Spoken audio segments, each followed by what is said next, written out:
So I'm gonna record the session. I think Alfonso said that he's gonna join. Okay. And then, yeah, if you want, we're gonna back up your virtual machine after today. So in case you need it later, you can. Okay. Let me hit captions and then let me screen share. So first thing first, we are gonna talk about the syllabus. Confidentiality.com. It's going to be the page. Your address. So I do have the Zoom information. So in case if you need to access Zoom, if you can't come in, we can address that, right? Where's all my files? 1 second.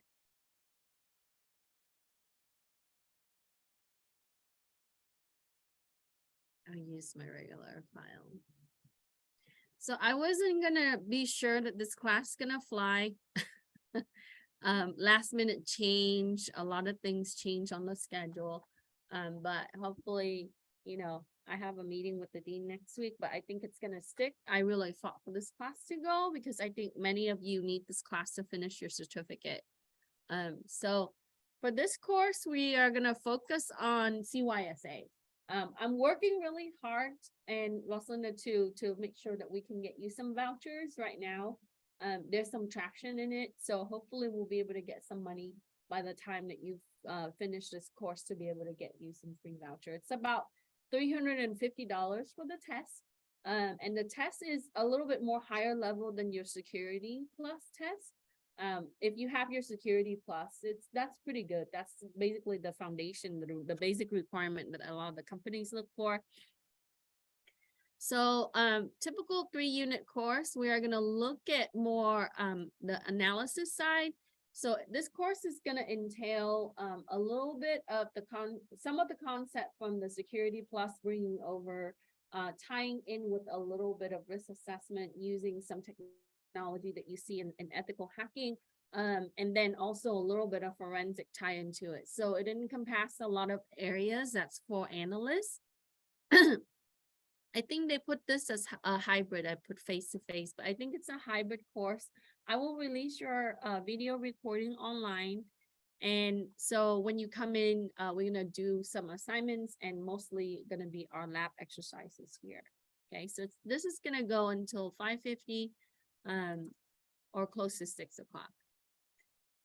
So in this course, we are going to look at threat management. A lot of it has to do with how we address threats and be able to come up with solutions and how we will be able to assess risk. And this is a big area for security analysts. A lot of the time you just do, you assess the risk, you would derive a solution or solutions and be able to give them guidance on how to fix some of the problems. So we are going to look into pen testing. We're going to talk a little bit about reverse engineering. So we're going to have some lab later on that's going to be related to these areas. And then we are going to work into some of the sub area of pen testing, like recon, how to gather and build your information for data intelligence and security intelligence, looking at your logs and your data sources. And then we're also going to analyze anomaly events, different type of trends, and how you can build that into they call baseline, right? When we're looking at your normal typical standard activity in the network and systems, and how we will be able to look at something outstanding, looking at heuristic behavior-based analysis. We are going to use packet analyzer like Wireshark and other tools. We are going to look into IDS and some of the systems that have multi-functionality, and then be able to monitor and how we can use monitoring system a little bit more effectively. I think now a lot of them have machine learning incorporated, so I think that helps you transitioning into the field smoothly. And then compliance and regulatory, along with managing your vulnerability, the weaknesses in your networks or your system. And then we're gonna look at asset inventory. So on the CYSA side, it's really looking at more on analysis, a little bit of management capability. So you have to take a look at your assets, like your system, your people, the resources that you're managing. And then we're gonna talk about data classification, how we declassify data and how we classify data in certain category. And how do we protect that, right? And then how to handle incidents. So the specialists, a lot of the time they fall into this category to really respond, but the analysts, right, take that on and be able to take a look at how we can do more preventative measures compared to more reactive. So they do teach you some reaction here. We're going to look at how we're going to measure incidents and be able to do impact. So for my clients, a lot of the times I look into this area. Like if they have an incident, how do I measure that, and how does that weigh against the dollars and the risks in their organization? Okay. And then we're going to talk about some of the toolkits. Today we're going to touch a little bit on controls, like compensating controls, but later on we're going to go in depth with policy, procedure, and frameworks, and then how to be able to control access a little better or manage it a little better. And then appliances, your IDS, IPS, firewall, along with your software for security, like anti-malware and host-based firewall. And then I did ask the IT team to make sure they install some of the forensic tools, because my CIS41A last semester, everything was crawling slow because we were using virtual machine. So today we're going to look a little bit into hashing. I wanted to use this later on.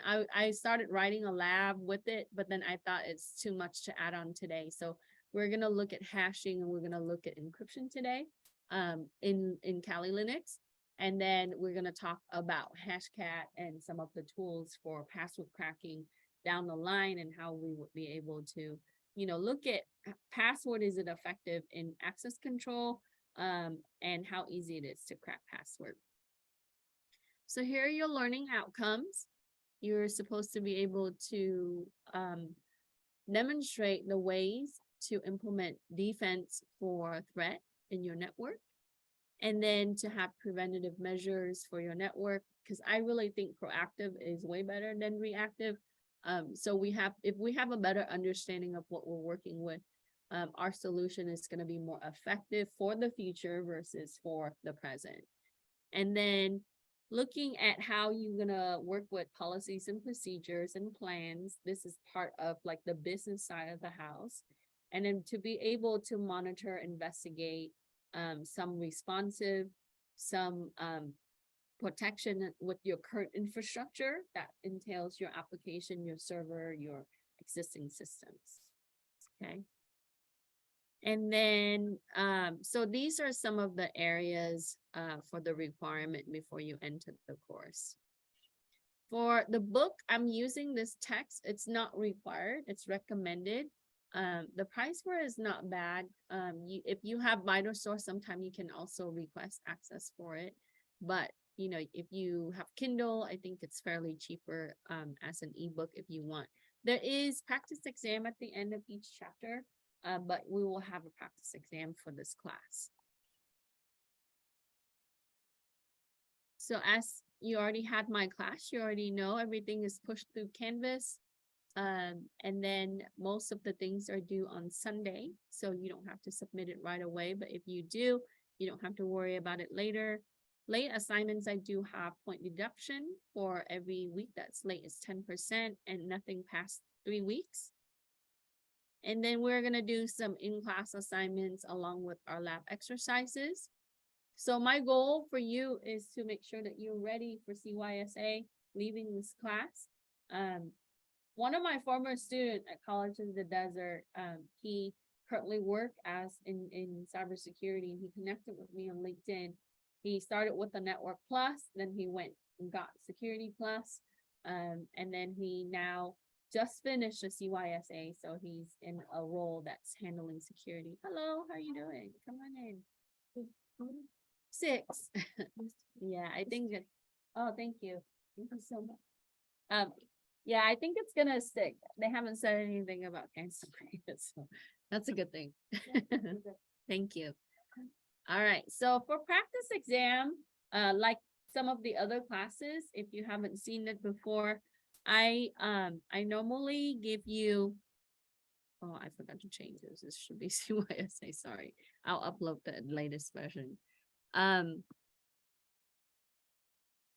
I will give you about 4 or 5 weeks to work on it. So I'll turn it on in about week 10, and then you just gotta go through it. Like you have a learning mode and then you have an exam mode. Your goal is to get the highest score as possible, like past 80. And so when you're ready, hopefully by then we'll have some money to be able to get some vouchers for you. Right now, we identify some sources, so we're gonna reach out to them and be able to see if they'll be able to fund us with some exam voucher. The existing grants only bought the Network Plus, the A Plus, and the Security Plus. For the additional exam, a lot of the times they don't cover that, so we have to find ways to be able to help you. You're gonna have a few quizzes in this class. They're short, okay? You're gonna have 3 attempts for your quiz. That's through Canvas multiple choice. And then you're gonna have 1 final exam in the class. That's gonna cover all the topics from the beginning to the end, and I will do the review at the end of the semester. Any questions? Okay, so I try to get more people to sign up, but I think the afternoon time sometime is a little odd. So I try to make it close to your other classes that you did last semester, but we'll see. For final exam, make sure that we install Lockdown Browser. You'll receive a link in Canvas to download the access for that exam, and I will give you the access code. I don't take late exam only because I have about 5 calendar days, 3 business days to turn around and submit grades. Hello, come on in. Hi, Michael. So if you have difficulty or challenges with, accessing Canvas or taking the exam for the week, I open it from that Monday to Thursday. Let me know. I'll work out something with you. We will have some extra credit opportunity like quizzes, game, surveys, stuff like that, or events that I think we're going to host a cybersecurity summit. So there will be opportunity for you to participate. There will be employers. We just started some contract with a company that's going to be helping us with recruiting a little better and getting our student hired a little better. It's such a long process for the legal side. So hopefully, everything will be in place for many of you. So I'm going over the syllabus. The section right now is for grading. The quizzes are 10% of your grade. Assignment and participation is 35%. Lab exercises will be 20%. I hope to address both of those items in class while you're here. And then practice exam is 15% of your grade, and your final exam is 20%. So if you do everything every week and you prepare for the practice exam and the regular final exam, you should be golden. Okay, should be easy A in the class. Basic student code of conduct based on the college policy. If you have any issues, let me know, but you can also file student grievance, right? That's on the website through student services, and that is handled by the deans of student services. They normally contact me, whether it's student to student, faculty to student, but it's there for all your classes. Attendance and participation, I do reserve the right to drop the students, but if you decided that you don't want to stay in the class, make sure that you look at your deadline for drop, because it does impact the financial aid, your scheduling and other areas, right? Sometimes a W can count against you, so make sure that we look at that. Now, if the student don't drop past a certain time, I just let the grade write out, right? And then they will just earn the grade. The behavior issues, if you have conflict or any problems, please let me know, and then we will address it. And so in certain cases, in drastic cases, it will go into counseling and dismissal. and then a meeting with the deans and so on. For this class, right, we just do our own work like all the other classes. A lot of the things we're gonna cover in class and the notes that I share, so you can use that. If you need special accommodation, please reach out to the SPS. They will be able to put together a letter, and I will receive that letter and accommodate you based on what's stated in the letter, such as extended exam time, or if you need special equipment to take the exam, they do have that at the office. So make sure that you reach out to them. And if you need to contact me, here's my information. I think most of you already have it. I'm on campus Monday through Thursday mostly, and sometimes Friday. I have office hours. I actually changed this now to 12 to 2 because there was a lot of requests for some extra time during the college hour. But I'm on Zoom as well. If I'm not on Zoom, it's because maybe I'm meeting with somebody there in the office. But I will try to pop in Zoom every time I come in. Okay, from my office.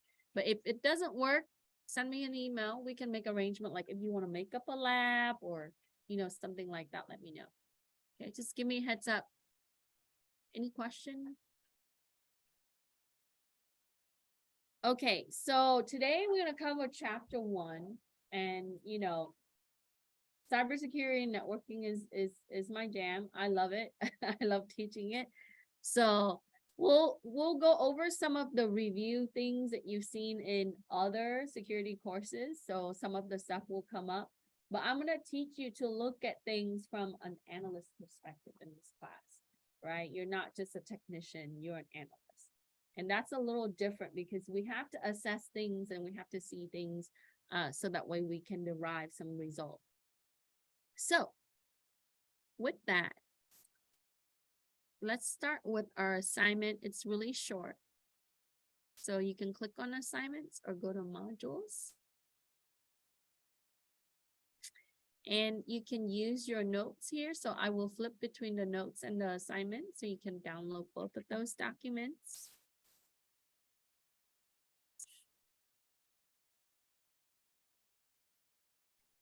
Now, this field, it's really concentrated on the terminology and the understanding, right? So the analyst position, they expect you to have a little bit more in-depth understanding of security versus just, as a specialist or a technician. So the textbook started talking about the role of CY or the cybersecurity analyst. And so some of the things that I highlight, I didn't put it verbatim, but I wanted to really point out that you're going to see CIA popping up in every single certification in cybersecurity because that's our goal. That's really the core of cybersecurity, right? Whatever you do, you have to protect these 3 areas: confidentiality, integrity, and availability. So when you're going for your Security Plus or your CYSA or CISSP or CASP, right? There are a lot of the security related certification going to ask you about CIA. And when you interview, they're going to ask you about CIA. How can you implement solutions in these areas? So with that, in order to really address the problem, you have to characterize the risks that you're facing. And everybody has risks. It could be positive or negative risk, right? So the commitment for the analyst is to have an understanding for the defense in depth. Who knows what that is? If I'm saying that my solution needs to be covering and making sure that my solutions is in this area, it's defense in depth. That means that we don't just come up with one answer. Our solutions have to encompass overlapping areas, right? To make sure. So you don't just implement firewall, right? You want to make sure that you have physical security, training, along with, software protections and network configurations, policy. So all of those elements will play into a canvas that's considered defense in depth. Okay, so let's go through the questions now. Sorry,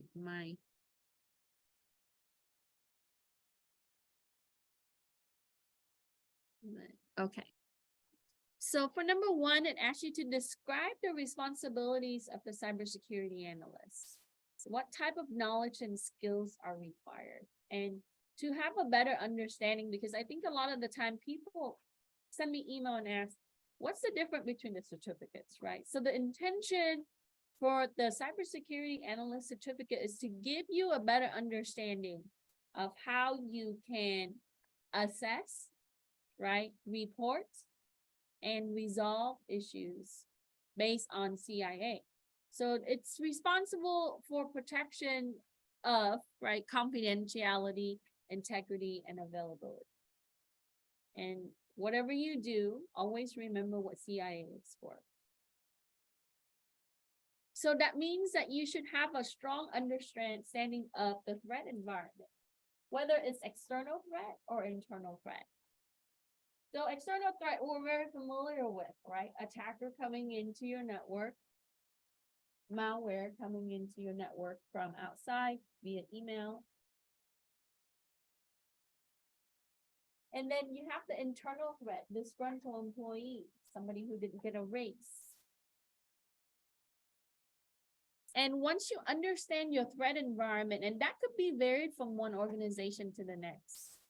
So some are similar and some are very different.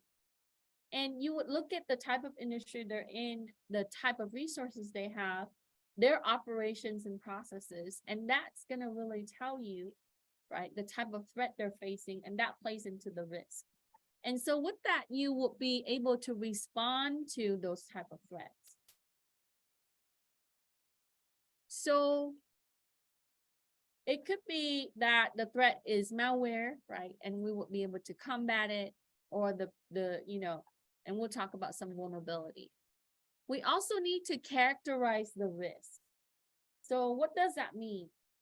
You would take the risk, you would evaluate it, and you would put it into different categories, different ranking, right? Low, medium, high, or give it points. So that way you would address or prioritize the risk that's impacting the most. And then we would know the type of attacks.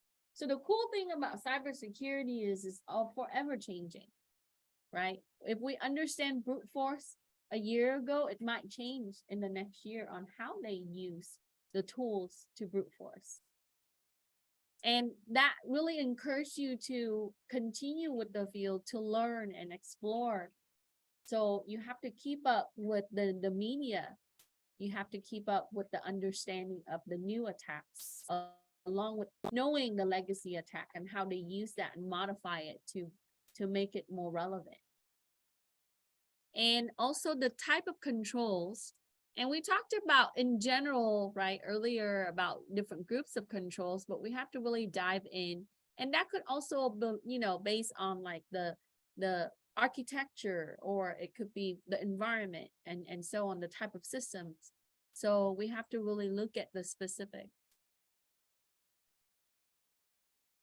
Now, your commitment as an analyst, of course, we talked about defense in depth, using overlapping controls, right? So when you write your recommendations for your solutions to really fix the problem, the existing security gaps at the company, what you want to do is you really want to meet the objectives, which is your CIA.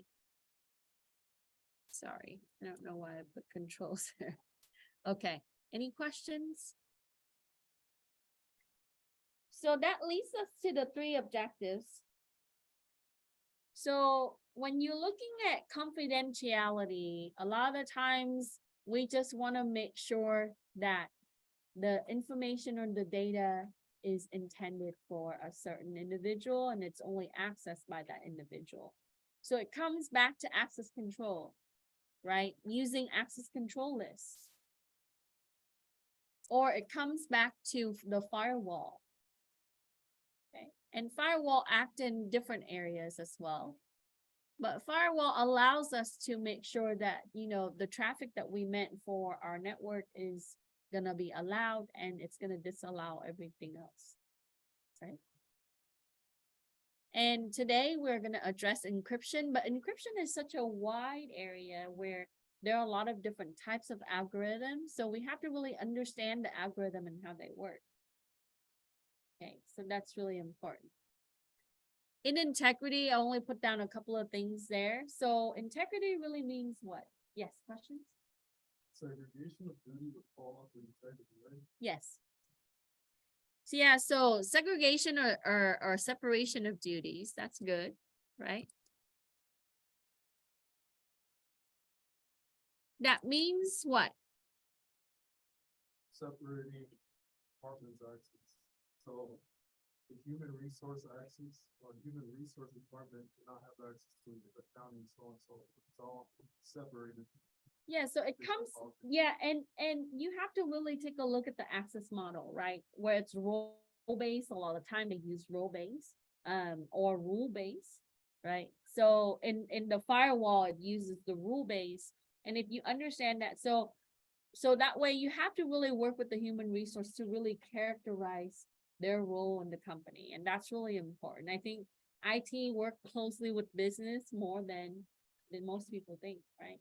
So when you hire an employee, not that you only have to do background, but you really have to specify what kind of responsibility that they're doing. So with that, you would correlate that with the system access, right? So that's normally, when you drill down on the HR side, that's what you look at. So you would get a list of employees, and when you do audit, when you become an auditor, that's an area that you look at as well, okay? And then for availability, we want to have fault tolerance. That just means what? Have an alternate way for system access, right? For a system to be available when it's needed. We can have clustering, right? Multiple way for connecting different system, intertwining different system together, but that can also open up security gaps. So we have to look at how we really build out the cluster. And then most importantly, backup. Okay. And we have to look at the location, the physical location of your backup, how we access the backup and retrieve recovery. So there's so many different areas that plays into the defense in that. Any questions? So they're gonna expect you to know this, right? When you interview for a job or you go for certifications, this should be second nature, okay, because we keep saying it in the same class. So I think by the time I did my graduate school, it was kind of like, oh, that's again, you see it over and over again until it's ingrained into you. And so, but the cool part is there's always new elements that you can see that ties to, these basic areas. Okay. And technology change all the time. So.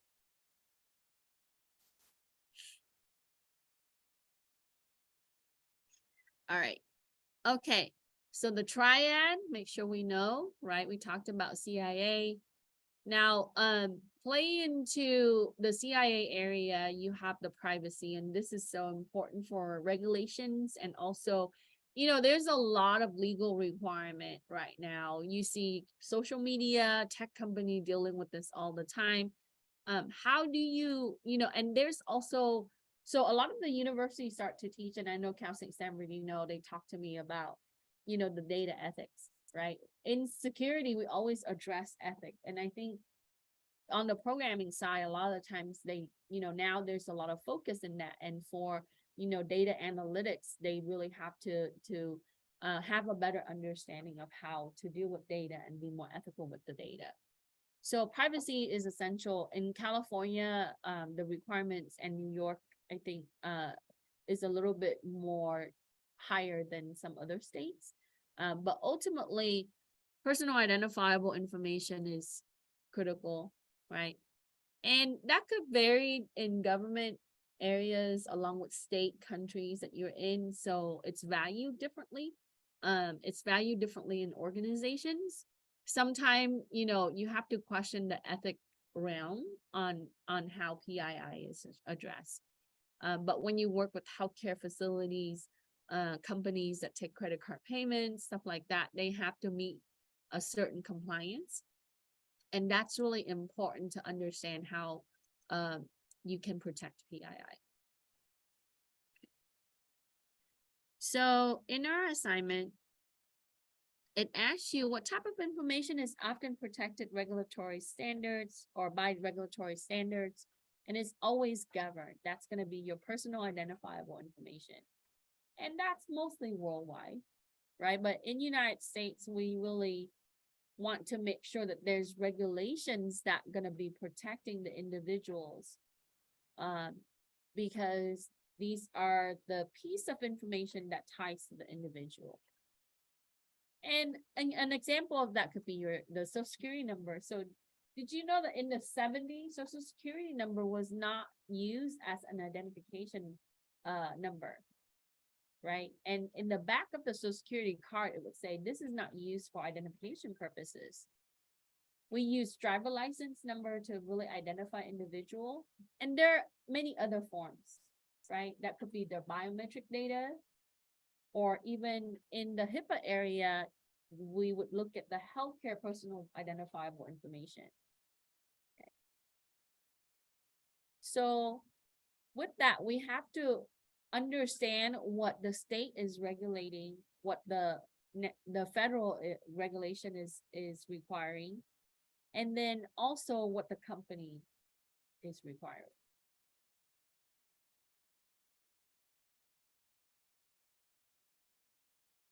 So then we want to take a look at the different areas in analysis, right? Your threats, your vulnerability. So to really have a basic definition, a vulnerability is just a weakness, a flaw in a system, a device, application, or a process. It could be a process.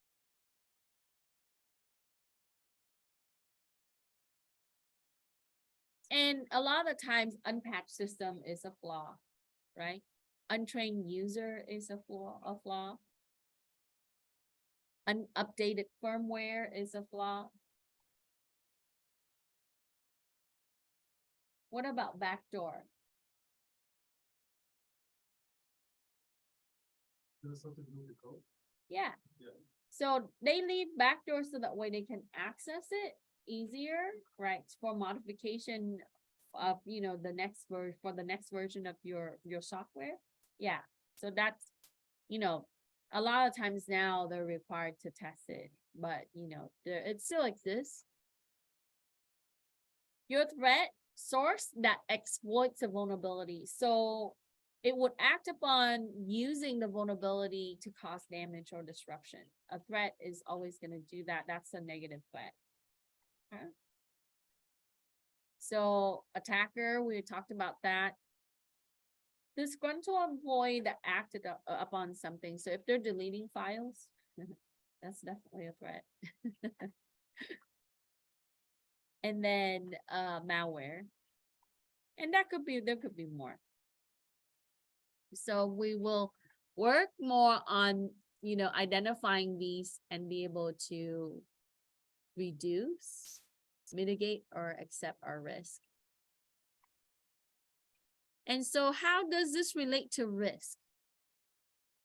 So your risk is a possibility that a threat might exploit the vulnerability. Some risks are higher than others, right? We want to address the critical items. So always remember that a risk is equal to the threat times vulnerability. That's the formula.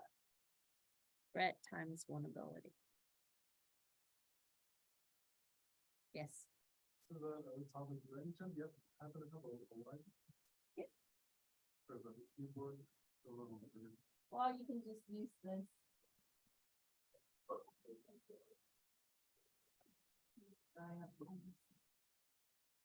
Little dry.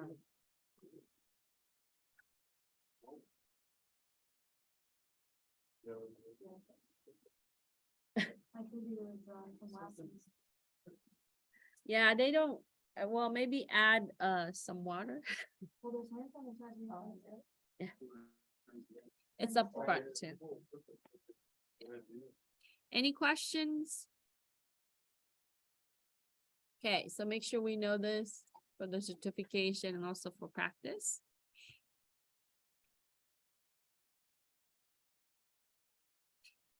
Okay, also in your textbook, I added this. There is a general acceptable privacy principle. Earlier, we talked about PII, right? What can we collect? What can we retain? What can we use? And how do we dispose it? It's important to understand how to do this.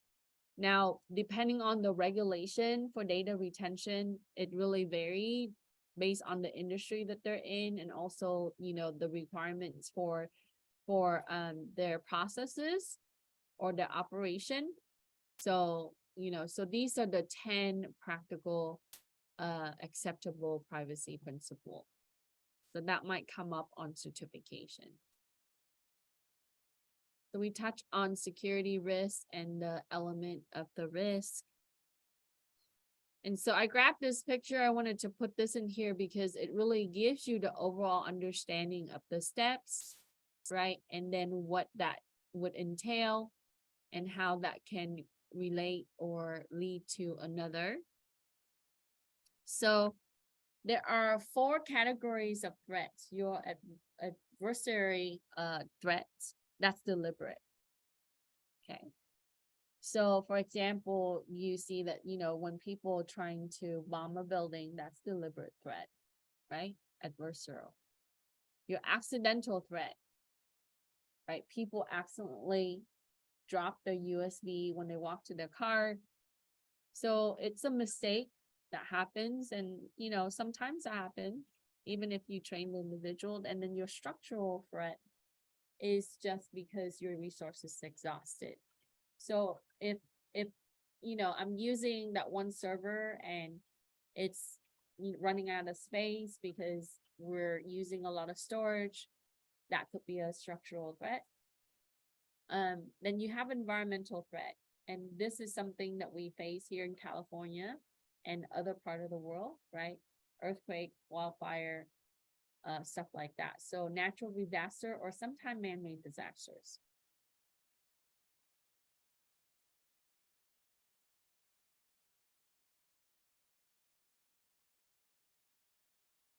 So when we assess threats, you need to identify the threat sources and event. Okay, where it's coming from and how it occurs.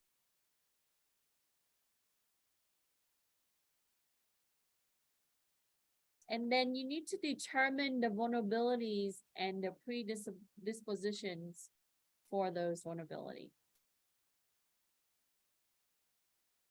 So we need to identify the threat, we need to identify the vulnerability and the type of vulnerability we're facing, right? And how they're impacting. Then the likelihood of the occurrences, how often does it happen? And then the magnitude of impact. Is it highly likely to impact your organization or your system? Or is it not? Maybe low. So from there, you would be able to determine your risk. Because remember, that will be a threat exploiting the vulnerability. Is your risk? That's a possibility. Oops, sorry, if I move down too far, let me move this up. So,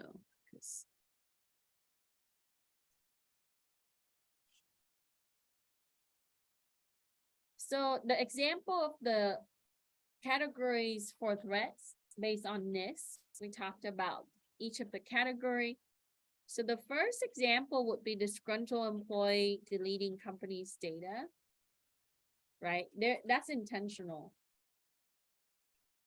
And it could be from different causes, right? Like they've been here for a long time and they're being mistreated. Or it could be for monetary gain, right? Somebody paid them to do that. The accidental threat is not intentional. It's a mistake. So if a user doesn't know what they're doing, they might click the link, right? And sometimes people know, but then they don't realize what they're doing. So it's a mistake. So untrained users clicking phishing link. Then you have the structural threat. This is when controls fail due to exhaustion of service. Could be that not enough RAM on the server, even though we have a monitoring system, right? And that monitoring system is failing to respond or notify us about the depleting of the resources on our system. Sometimes it could be wear and tear. Sometimes that it could be other things. So structural threat. Your environmental threat, that could be man-made or natural cause. So we talk about earthquake, wildfire. And so if we have wildfire that spread and burned down part of the data center, that becomes environmental threat. And so when you look at that, you would look at how likely that is happening, right? Let's say that you're a new company in that area, you're just gonna have to draw the data from, you know, the surrounding company or something similar. And sometimes we can't predict it. Like if you're looking at the situation with Turkey, right? They did not predict that. That's something that just happens. And so we can only plan for possibility that risk will impact us. So this is why they have data center around the world. So that way, in case one country gets impacted, it won't, right? It won't affect a lot of the operation. So, any question in this? And so I hope that when you're writing down this information, you remember, right? So we'll go on a little bit more and then we'll work on some hands-on exercise. Okay, so now I'm gonna flip back here. So it's normally you would see some kind of matrix like this. So they call this the risk matrix, right? I was ingrained with this throughout all my classes. And when you work with management team or a lot of like the technology managers, right? This is what they deal with all the time. Okay. So we hope that you aspire to be one day making the decision for the company, not just recommending the solution, but making sure that you implement the solution. So we use this to really look at the likelihood that the threats initiate the risk and or the likelihood that the risk occurs. So as you can see, this is categorical. So that means that you are qualifying these. We lump them up into different categories like low, medium, or high. But some people, I like numerical data, so I can actually see the difference. So I use score ranking system. So you can do like 1 to 5, 5 as the most critical, 1 as the least critical, and you're gonna rank based on that. And so the highest score one's gonna get addressed first. And so in this case, we're gonna address the highs. So we're gonna go across, right, the likelihood and then the impact. And sometimes it's this way, sometimes it's built another way. Okay, so while we're here, let's do the example. So on certifications, you're gonna get scenario questions a lot. Okay. So you have ABC company conducts security, should be, sorry, my grammatical here. Conduct security training for the employees 3 times a year. Focusing on malware, phishing, password protection, that's pretty standard, right? The requirements is at least once a year or twice a year, depending on the compliance body. Each employee is required to complete a training once a year. There have been 2 incidents per year over the last 5 years. So that means that there's 10 incidents over 5 years consistently, right? So that gives you a little bit of background. Use the below table to provide the likelihood of the risk using low, medium, or high scale. So what type of risk do you think that they're gonna be facing? Phishing, of course. Okay. So the risk is that phishing is a form of attack, right? And so that's the likelihood of phishing, let's say, exposing sensitive data, right? Sensitive data. That's usually the case, is they use, like, you know, the link to get you to fill out some information. So the likelihood of occurrence. So they already tell you here that you have 2 incidents over the year. Is that low, medium, or high? So there's a lack of information here. You have to ask yourself, how big is this organization? How many users, right? So let's say that if this is like medium to large company, 2 incidents per year. And then we also take a look at the incident, right? How is that jeopardizing their data? But let's say data can be quantified to be high, right? So the likelihood of occurrence, do you think it's going to happen again if they're doing training 3 times a year? Low, right? Because they're really trying to make an impact. So we're going to do low. So impact is going to be low. And then the likelihood of occurrence and hope. So if I was to give them a solution, I would up it to twice a year requirement, right? Mid-year and the end of the year for security training. So that's gonna probably reduce it a lot more. So we can say low. Now, if they have 12 incidents a year, that's a difference. All right, what else?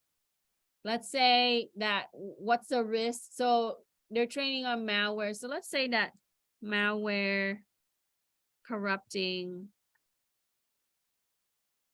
data or a system.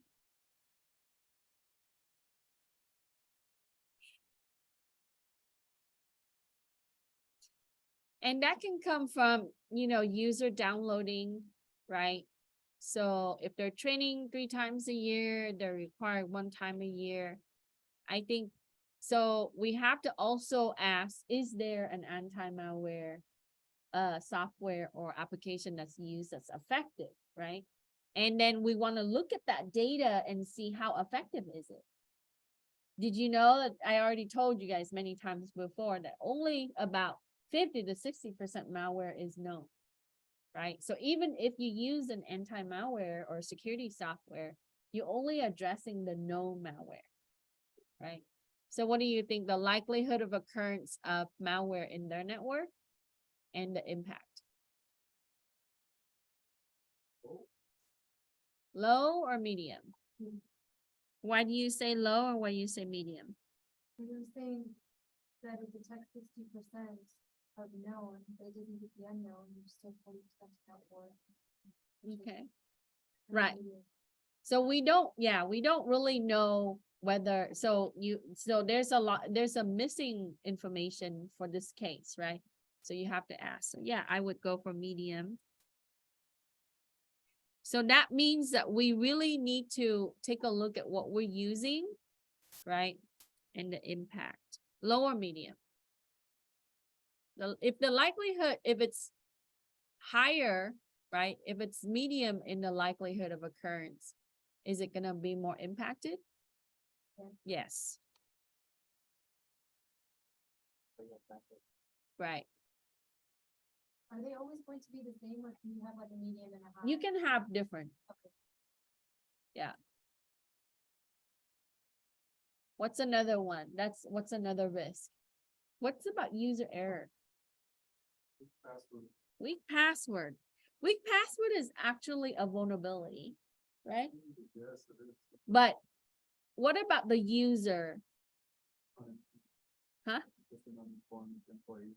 uninformed employee, but you know, using weak password or, so let's do another risk similar to that, right?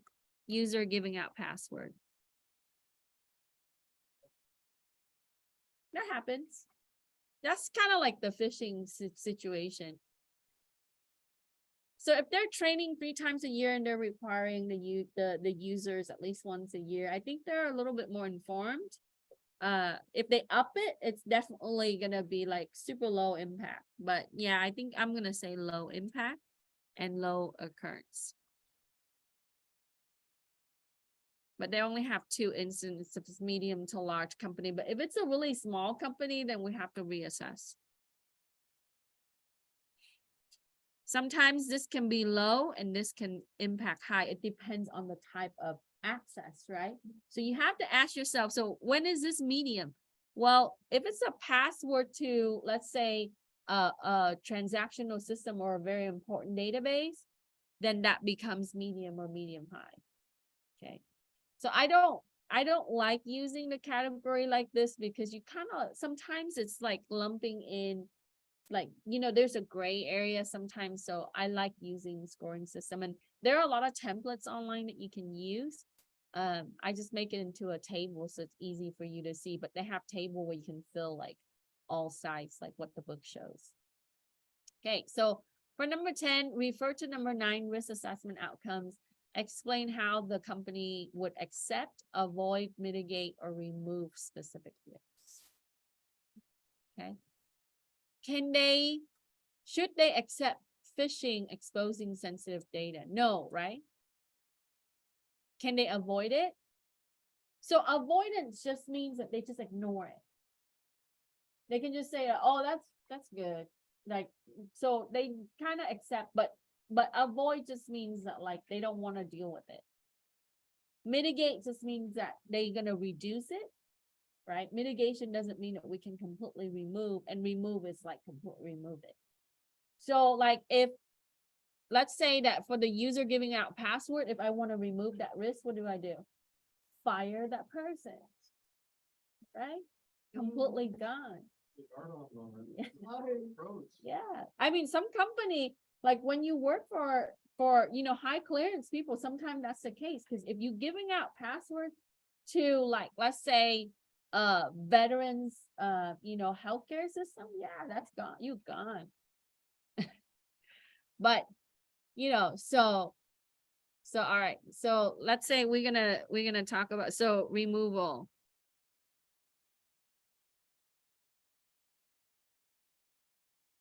Right. A case example is, you know, dismiss employee who gives out password, because they already had training and you have every cost to dismiss this person. Because once they do the training, they sign a contract saying that I completed the training, I have the skills and knowledge to make sure that I protect sensitive information in this organization, right? So you have that agreement. You can go back to that agreement. You can say, you did the training, so there should not be a reason why that you're giving out your passwords. Okay. What about, which one should I accept? Should I accept that my malware is going to be medium impact? I can reduce that, right? So I can mitigate the risk of malware. How? How can I mitigate the malware risk?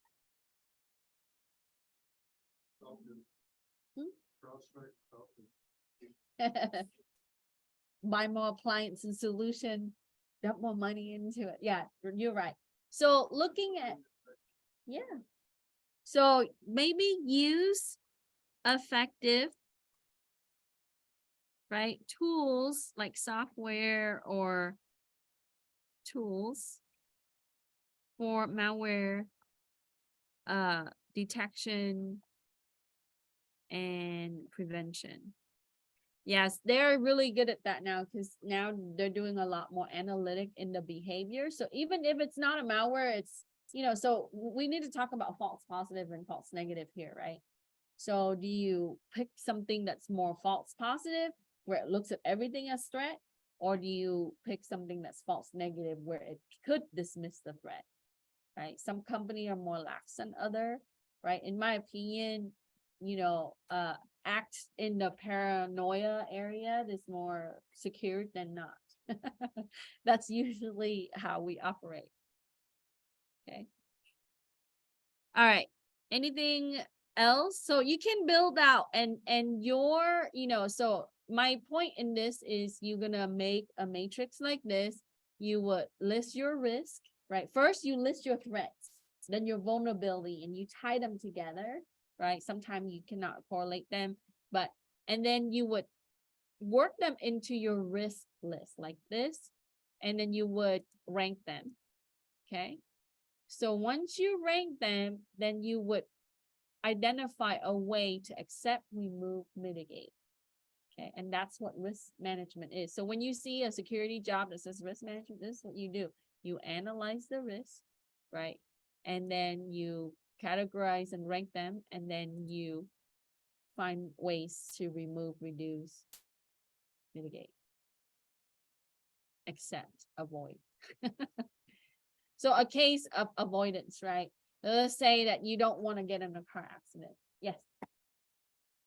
Couldn't you, let's say the phishing attacks happen through email, couldn't you implement a email filtering policy? Yeah. Which would just allow users from the domain to send emails to each other, and that would that eliminate it completely?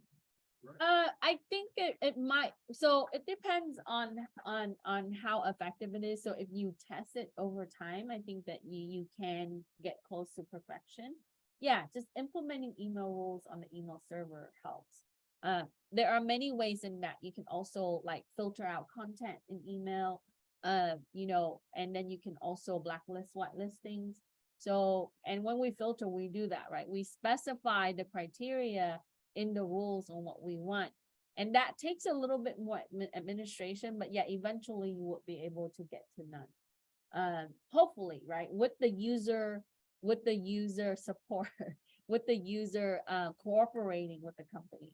And then so that's always a challenge because there's an area that we cannot predict based on the behavior, even if everything is pretty clear on paper when we hire them. So. Okay. All right, let's talk about the networking side and then we will get to the rest. So in network defense, we need to touch on the security controls. We talked about risk mitigation already. So network access control is a huge element in this, right? And your book talked about agent-based compared to agent-less. So when you have agent-based, it's going to require software to run on the requesting system. So for example, I don't allow anyone to connect to my network without having an anti-malware or some form of security software. Or you require that they install your software, right? You see some hotels or some resort, they do that. They would say, oh, you can access our wireless network, which is not public, right? If you install this tool and it's going to run through that tool. Now the agentless doesn't require the software to run, but it can do browser authentication. And a lot of the hotels that uses that offer like, guest access or even hospital, they do that. Right here, you do that, right? You have to accept the agreement for RCCD, and then you would log in with your student account, or in my case, faculty account. So that's the agentless. In-band is when you use a dedicated appliance like this, right? Or a device to control your resources. Okay. So now, some cases you see remote workers, they're going to have to they have to authenticate to a firewall, and then that firewall is going to pass the traffic into the remote access server. So they combine a lot of different things, and we would often do that because you don't want to rely on only one area, because that's the downfall, right?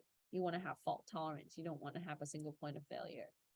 And then you have out of bound is when you communicate with the authentication server, then it grants access. A lot of companies do this for remote access. So that means that I connect to that server, right? Usually it's Active Directory. And then that pushes through so I can have access to my email, to my applications for my job role, and so on. Okay, so here are the answer. Your example for in-band network access, we talked about something that's there to protect, right? So you can implement firewall, you can implement captive portal. I used to work for a few companies that did captive portal. With the captive portal, it actually also tie into out-of-band technology. That means that you authenticate to it, and then it's gonna look at, you know, your policies and things like that. So there's many other components. So they use multiple things to make sure that they secure. Now, the type of network parameter or perimeter that you can implement to really protect everything, right? We already know we want to block and filter. So firewall. So you have the edge router, firewall, and then you also have other areas in your network that you can implement. The book gives you like an overall picture, but you really have to look at the topology of the company to really see. So there's not a one solution for them. There's not a perfect solution. So the network engineers, they build out, you know, the network. A lot of times, you know, they talk to the security people, or they have security knowledge to be able to implement proper measure or protection. But however, sometimes you come in and it's wide open and you have to implement, right? So your firewall can control inbound, outbound traffic. That's gonna be like packet analyzer type of firewall. And then so your book breaks down like different categories of firewall. Make sure you know that for security certification. And then you have web application servers and things that needs to be in the DMZ. Why? Because it needs to publicly be accessible, but at the same time be protected, right? Because if you put it behind a firewall, public access is not available. Okay. And in some cases, we do have, you know, we do want to input, like, for example, I have self-registration for an account and I would fill in my information along with my credit card information. You see a lot of that with, you know, the services, web services that you use, right? Like Spotify, you know, if you subscribe to YouTube, things like that. So all of those server systems really need to be in the DMZ where it is accessible, but it's also protected. And there are different solutions in that, right? Now, when we touch on the endpoint security, when they say endpoint, it could be like smartphone devices, laptop, computer systems, scanners, you know, like the UPS delivery person, you know, so many things that falls into that category. And it is harder to control because it involves the user and it involves a wide variety of devices. So you are going to look at, this is a broad umbrella, system hardening, right? Using your group policy to really configure. So group policy really entail the rules on how you should access, right? And I think the vulnerability area that we can address is the update, right? The confidentiality and the integrity we can address through this. Just simplify, not just that, right? I'm just giving you like a small piece of it.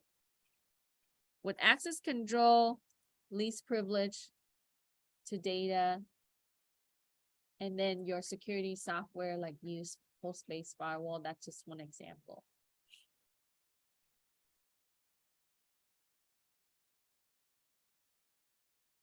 So some of the, you know, in ethical hacking, a lot of times they also address reverse engineering. And for this field, that's important. And that could be like for IoT devices or hardware, or it could also be for software. In the case of malware, sometimes you have to reverse engineer so that way you can see how it's supposed to behave, how it's going to be impacting. So reverse engineering, by definition, is a technique used to work backward from the finished product to figure out how it works. Because you might not know how that malware is functioning, right? You don't really know the functionality of it. It's unknown. So you can reverse engineer it and kind of see. So with that, you would need to sandbox. That means that we don't connect a certain system. We introduce it to the system and we would use, like application that's commonly found or, something like that. And then you can also use software to reverse engineer it. Okay. You would also use fingerprinting software. So when you look at Kali Linux, they do have quite a few tools for fingerprinting. And today we're going to look at hash fingerprinting. And then also we can do hardware. Now for applications, sometimes you have to decompile, like especially if it's like a C++ program or Java program, those program has already been compiled and built to be executed, right?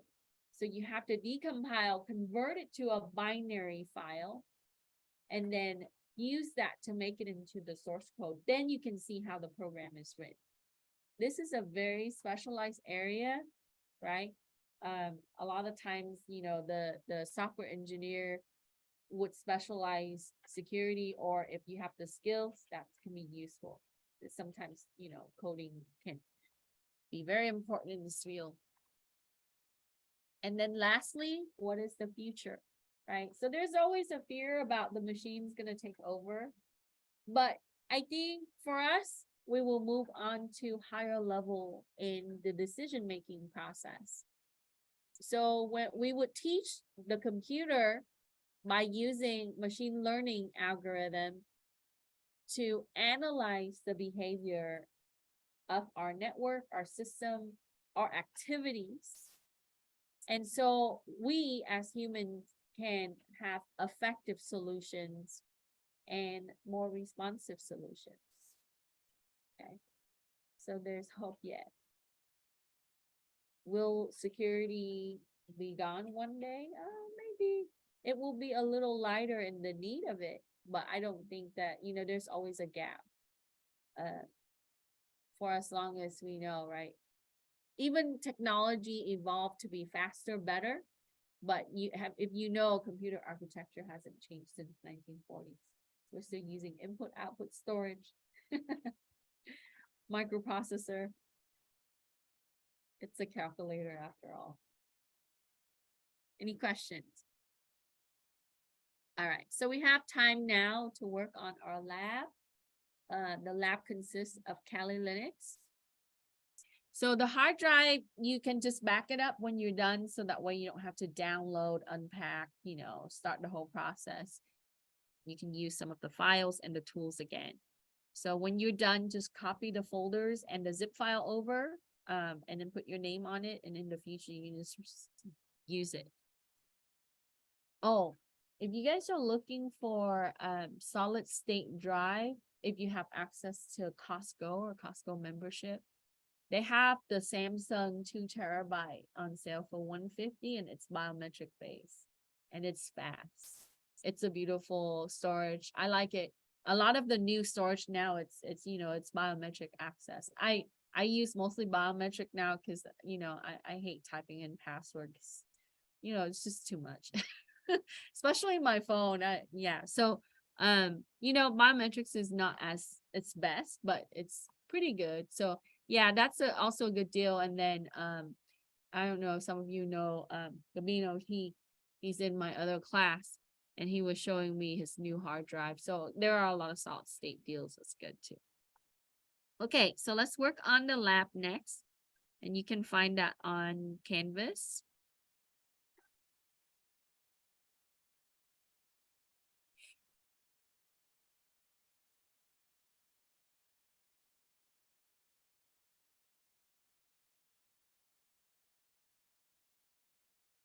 All right, so need to download Kali Linux.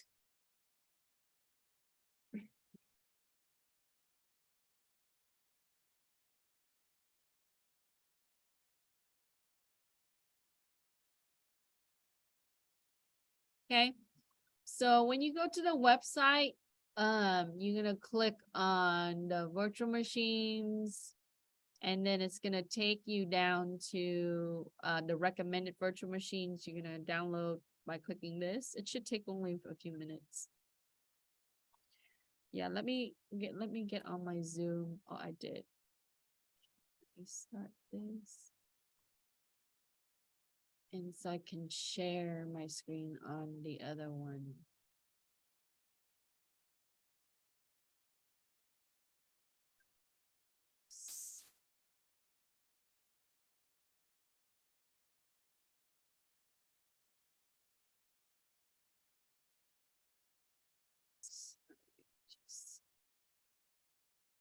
You want us to say the Kali Linux on the external hard drive? Yeah. Yeah, just, and so that way you don't have to redo the steps.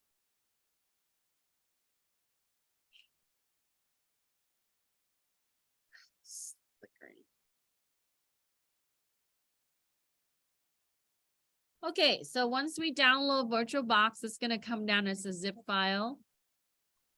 So you're gonna have like the zip file like this. And then you just right click it, choose 7-zip, and then you choose extract files. If you don't have 7-zip, let's say you do this elsewhere, you can just choose extract all, and it's gonna extract the zip folder. Then once you have it extracted, you're gonna open it up, and then we're gonna click on the blue icon to play your virtual machine. Kali is the username and password by default.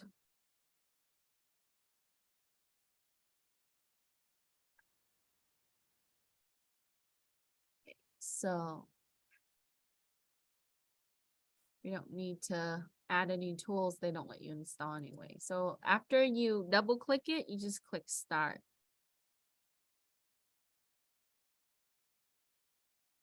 Let me go back to my canvas.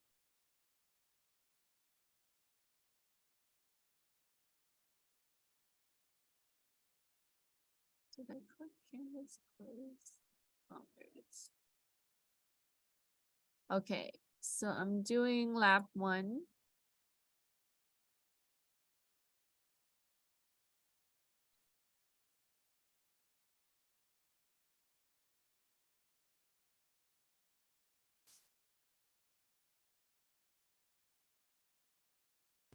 Let me download this. So I tried to write it as clear as possible for you there, so in case you forgot, or I'm sure you remember how to use virtual machine. Okay, so once we have it downloaded, extracted, and play, we're gonna say Kali for username and Kali for password.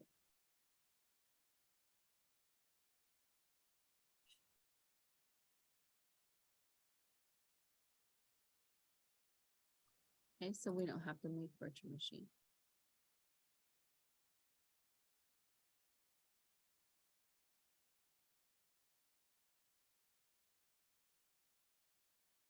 Okay, so we got through that part, right? Some of you are working on that. So once you have your machine play, log in. And so while you're doing that, right, earlier we talked about confidentiality. So we want to make sure that the authorized individual have access to the information, and those who don't have authorization, they should not access. And normally you would see encryption. So encryption is a way that we can take the data from plain text and we would apply an algorithm to it to make it not viewable or become non-plain text. So it becomes encrypted data using a key. And you would need that key to be encrypted. So some encryption are stronger than others, right? So after today, you're gonna be able to add ccrypt on your resume and in Kali Linux. And it's actually a tool that is not equipped. Okay. There are crypts and there's a lot of different tools. But ccrypt, this is a utility that allows you to encrypt files and streams. So when we say streams, it's streaming 1 bit at a time, right? A lot of times they would use, the public key to be able to do that. So this is really designed to replace the crypt utility in Unix. Now, I put this here so that way you understand which algorithm was applied. So ccrypt is based on Ridgedale cipher, and it was chosen for AES. So it does give you strong security.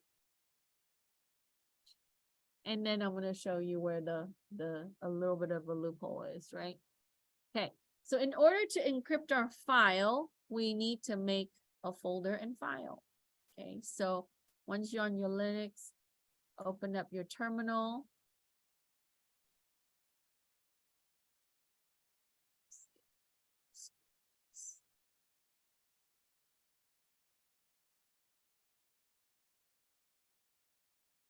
Okay. Then I'm going to make a folder called secret or a directory. So mkdir secret. So just follow the step, press enter.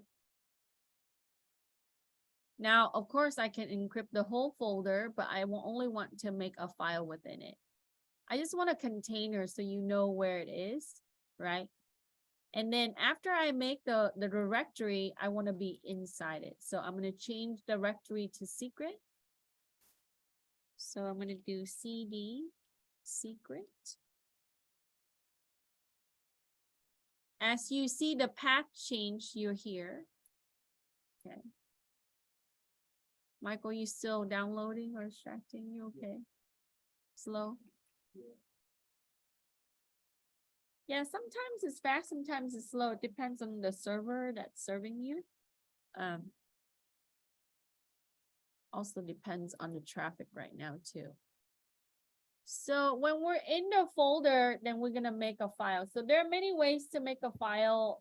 This is one way. CAT stands for concatenation, right? With CAT, what happens is when you do the arrow, it's gonna say that we are gonna make a file called mysecret.txt. And then it's gonna open up the editor so that way you can add in your string in your text, which is this sentence. This is my secret file, right? To get out of that, you have to press Control D to go back to your terminal, right? So after I have my folder, I'm gonna go ahead and make my file. So I'm gonna do a cat command with the arrow, and it's gonna be mysecret.txt. And it's gonna open up like this, right? So we're gonna say this is my secret file. And this is just an example. So in order to get out of your text editor mode, you're gonna have to do Control D together. What happened? Tested it, it worked yesterday. There you go. Sometimes you have to press it twice. Okay.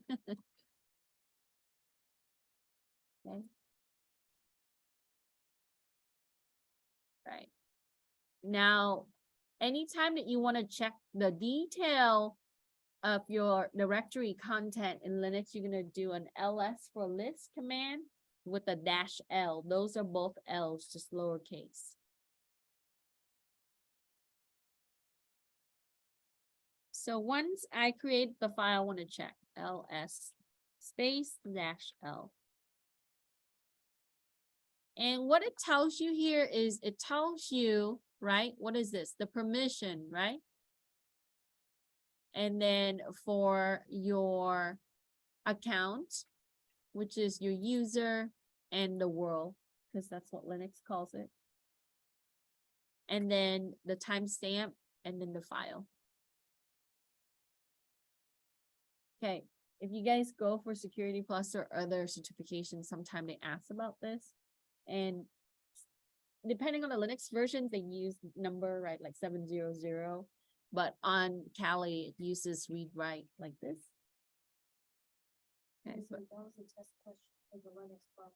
oh yeah. You know, which one of the numbers? Yeah. 7, 4. Yeah, I learned from Fedora, no, Red Hat days. Cause yeah, when I used Red Hat, there was no graphical user interface. I'm old. I just date myself. Yeah, Linux, you have to know.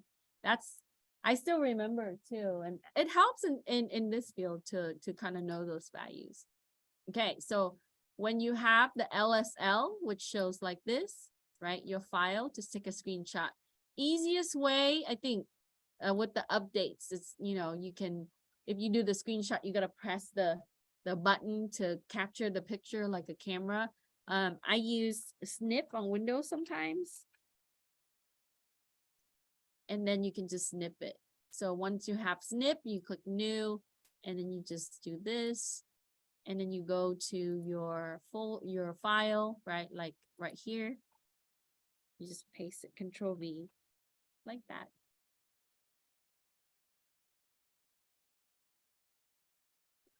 Okay, so in order to install ccrypt or any new software, if you haven't taken my class, all of you did, you always want to push update. So sudo apt-get update. It's going to take a second for it to go. So sudo for super user do apt-get update. And then you enter your password for Kali. And it's going to take a few seconds to install your updates. It's a fairly new release, so it's not too bad. And while it's doing that, we can preview the next part. So after you update, you can install ccrypt. Okay, always do that before you install any kind of Linux package. It helps. Sometimes it gives you an error if you don't have the latest update. So we are going to do sudo apt-get install ccrypt.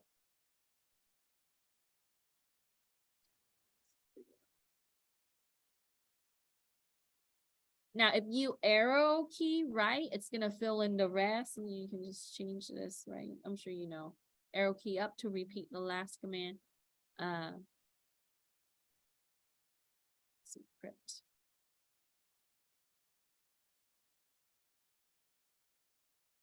Now, if you don't update, right, you can't skip that step. It's gonna throw an error. It's gonna not be able to pull the package. Because I think they wrote it for with the certain updates. Okay, so once I have the tools installed, okay, I'm gonna go ahead and use it to encrypt my file. Okay. So you're going to use ccrypt mysecret.txt. So you just use a file name. If you don't know, right, in Linux, you just use the tool and then -H for help. That's usually the command. Oops. mysecret.txt. It's going to ask you to create an encryption key, and I told you on the lab to use this. It's not the best, but the reason why I want to use this is because down the line we're going to see if we can let it guess our key, right? So secure 01.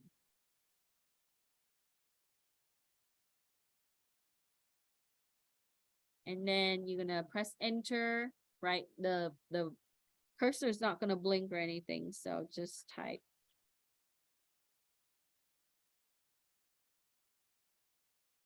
So once you create that encryption key, that's going to be used to decrypt. So now you know how to use this to encrypt. Okay. Now I want to move back to the folder now so that way I can see if it's encrypted. So because you can also tell if you're trying to cat it it's not gonna let you read encrypted file. Okay, without a key. So you have to decrypt it first. So I'm back here and I want to move back to the make sure that I'm in, I think I'm already in it. I'm sorry. I think that step needs to be eliminated. So I'm already in secret, so don't worry about this. I'm gonna highlight it so I can change later. For 23, after your encryption, you just do LSL. Okay. So LS space -L. So when it encrypted, you notice that it added the CPT extension. This tells you that it uses ccrypt to encrypt your text file that you told it to do so, right? Now, before we just have my secret.txt, when it encrypted, it puts the .cpt on next on the after the first extension. So on the lab, it asks you to take the screenshot and answer this question. What is the file extension? So we know that it is mysecret.txt.cpt, right? And if we compare that to the previous here, right, which is this, we can see that the file is different because, right, it's encrypted. It added the file extension for the encryption. So put the answer, one sentence will be good. Now, instead of actually opening this up, right, what I want to do is I want to take the encrypted file and I'm going to make a copy of it to another file. Okay. So when you test, right, you don't want to mess with the encrypted file because it gets corrupted. So what you want to do is you want to do a deep copy. Okay, so we're going to do a CP. We're going to take the encrypted file and we're going to copy it to a file called copy my secret.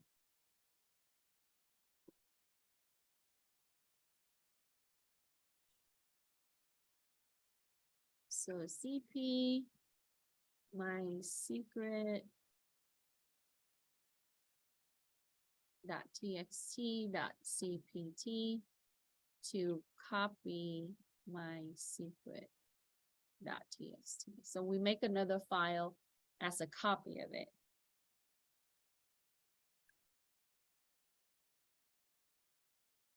So at this point, we have a second file called copy my secret.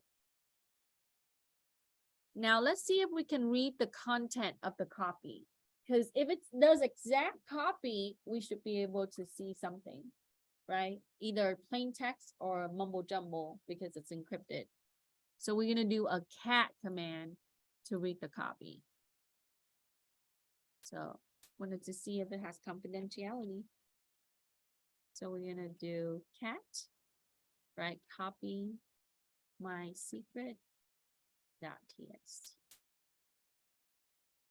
So as I suspected, because we copied the encrypted file, it's going to give me a bunch of symbols. And that's normal for encrypted file.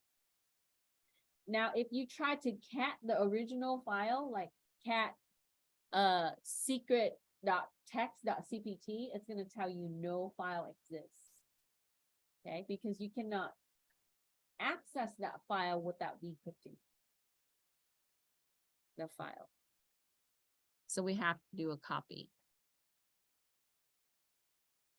So when you see the mumbo jumbo, the bunch of symbol, take a screenshot and paste it for 29. Tell me what you see is the content in plain text. How can you tell if the data is encrypted? We can tell because the sentence that we put, this is my secret file, is now just symbols, right? It's not readable as plain text.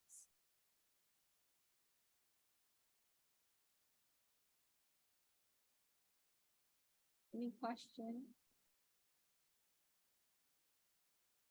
Oh, we'll finish by 5:50. What time is it called? 5:50. Yeah, like close to 6. sometime, you know, you might have class after this class, right? Sometimes class goes till 9 or later. All right, so once you have viewed the encrypted file or a copy of it anyways, right? Take a screenshot, explain, or put down your answer. Then we're gonna decrypt. And so for the ccrypt, you're gonna use cc decrypt, and we're gonna decrypt the original file. So we're gonna do cc decrypt. And it's gonna be my secret.txt, right? CPT. And it's gonna ask you for your decryption key, which we use secure 1 with the capital S.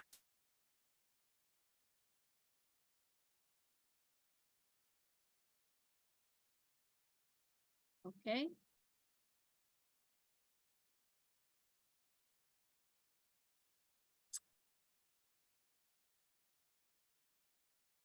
So now we wanted to see if it actually removed that .cpt. If it decrypted successfully, right? It just should put the file back to its original state before the encryption. So we're gonna go ahead and do LSL again.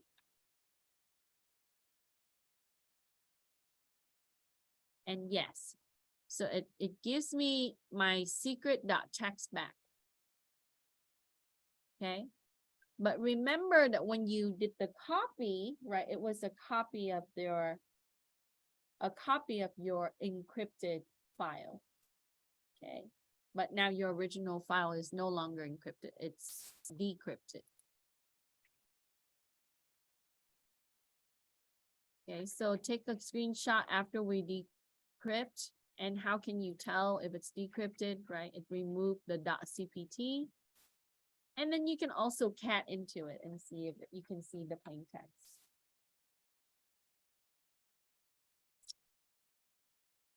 So if this is an extra step. So if I cat into my secret.txt, right? It shows plain text. So I know it decrypted successfully. But if I cat into the other file, right, copy, right, it's still mumbo jumbo because remember we copied it when it was encrypted.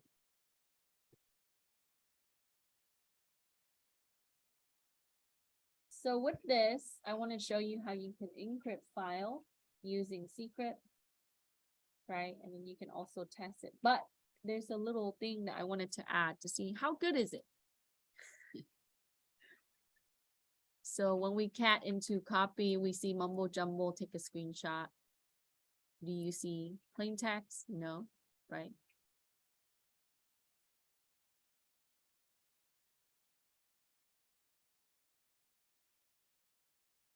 Oh, this is an extra step. We're gonna.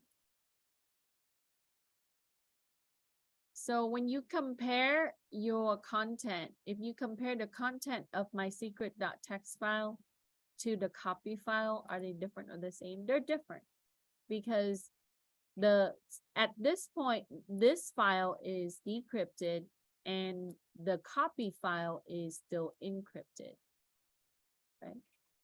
Even though there's no extension, it's a copy of an encrypted file, so it carries the content of the encrypted file. So when you're trying to read the content, if it's not plain text, then it's encrypted.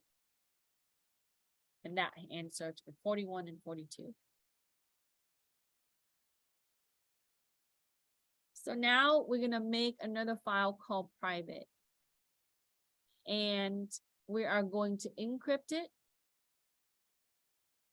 Okay, I didn't want to use the same one, so we're gonna use a different one so you can see, so you can have some practice. And then we're gonna use ccguess, right, to see if it can recover the key. And this is gonna be a technique that I can show you how you can, if somebody forget the key, you can try it for it to enumerate and guess the key. But this is a downfall too, because it could present security issues if people know how to use this tool. So I'm gonna go ahead and do a file.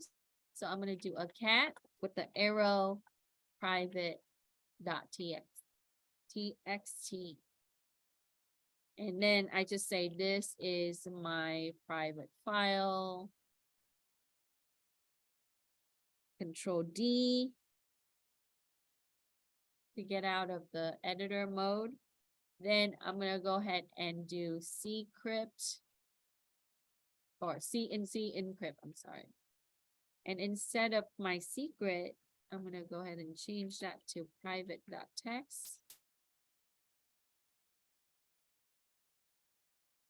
It's gonna ask for an encryption key. I'm gonna use the same thing.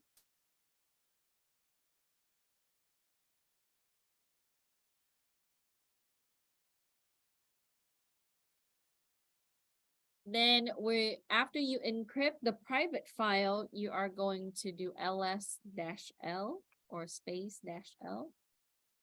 And now you should have 3 files, right? And we know that the private file is encrypted because it has private.text.cpt.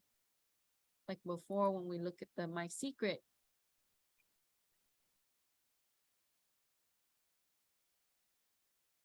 Okay. So what I just did there was I completed the encryption for the new file, which is private text, which takes care of 44 and 44, and then take a screenshot after you do LSL.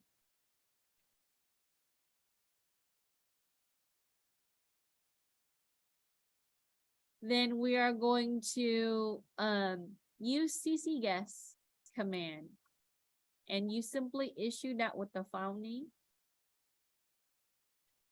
So ccguess. And then we're gonna do private.txt.cpt. And it's gonna tell you what's the approximate key. What do you think it might be, right? So let's put in the first 3 characters. So basically it's gonna try to guess and enumerate through looking at what would possibly match. So kind of like a brute force.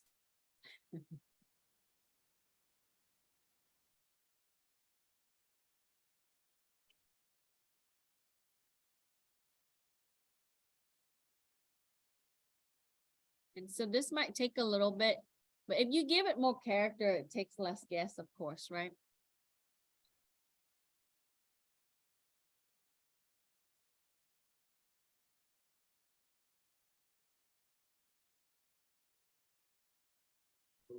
Okay.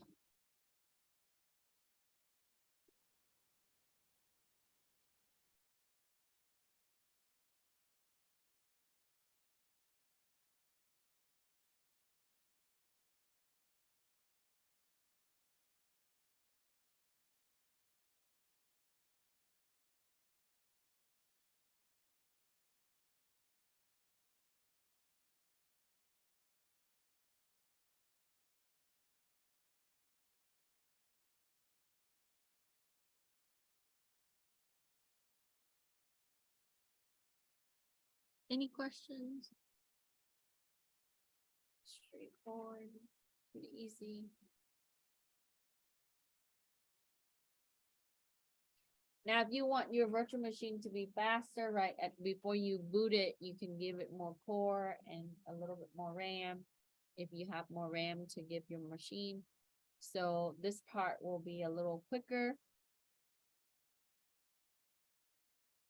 You can determine if it's decrypted because of the text, and then it's encrypted. Yes, CPT. Mhm. For this type of algorithm, this particular tool, yes. Yeah, it adds in that CPT file extension when it encrypts it. And then it removes it when it decrypts it. So with that, you know that it's applied the algorithm and changed the plain text to unreadable text.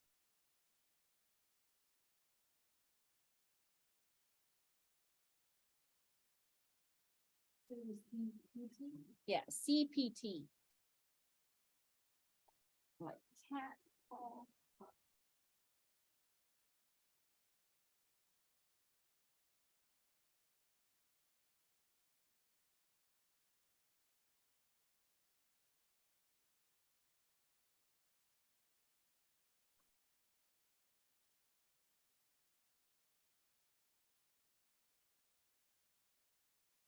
Still has a degree. Oh, yeah, for my pattern, it's still going. Yeah, for some reason on the Alienware now it's slow. I did this last night on my laptop, which has the same spec, and it was like super fast.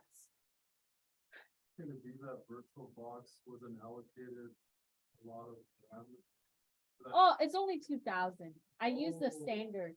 Yeah, the standard that you download is 2,000, and last night I used the same thing. But it could be that my processor on my laptop is newer than this processor. And, yeah, I just have higher frequency slightly. Yeah, but roughly like I had the same. But yeah, last night it was just like, it went through and I was like, oh, wow, that was pretty fast. But yeah, so it's gonna match the pattern. And you can give it more too. I also tried it with different encryption key. Like I did 1, 2, 3, 4, like, as an encryption key. And then I gave it 1, 2, and because it's only 0 through 9, it was so fast compared to when you have upper lowercase, just like the same password guessing deal. So, but I want you to kind of see like how it's able to, it's guessing. But on Linux, you can also open another terminal. It just, your system will be a little slower if you executing other processes. So The encryption bit, is it 128 or? what? 256, Oh, Sean. it's a pretty. Yeah. Well, they actually, they rated this as pretty high, with NIST. So it is a decent encryption. I was gonna do something with this part of it, like originally I wrote other steps to maybe take the hash and then, but then it leads into other tools and, so you just go down like wormhole. And I was just like, no, so I decided instead of like 100 and something steps, I decided that I want to go a different direction. So